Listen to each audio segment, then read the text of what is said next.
ఏడు కొండలపై ఉందని తిరుమల అందరికీ తెలుసు. మరి ఆ ఏడు కొండలు ఎక్కేందుకు 7 మార్గాలు ఉన్నాయని మనలో ఎంతమందికి తెలుసో? ఆ 7 మార్గాలలో ఏ దారి నుంచి వెళ్ళినా తిరుపతి చేరుకోవచ్చు. ఆ మార్గాల గురించే ఇప్పుడు మనం తెలుసుకోబోతున్నాం. మొదటిది అలిపిరి మార్గం.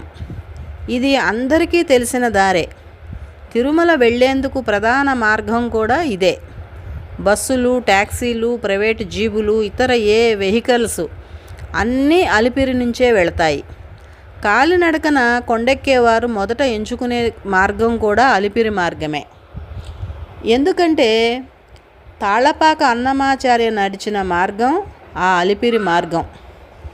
ఆ మార్గంలో తిరుమల చేరుకోవాలి అంటే సుమారు 12 కిలోమీటర్లు నడవాలి. కొంత నడక మార్గం కాగా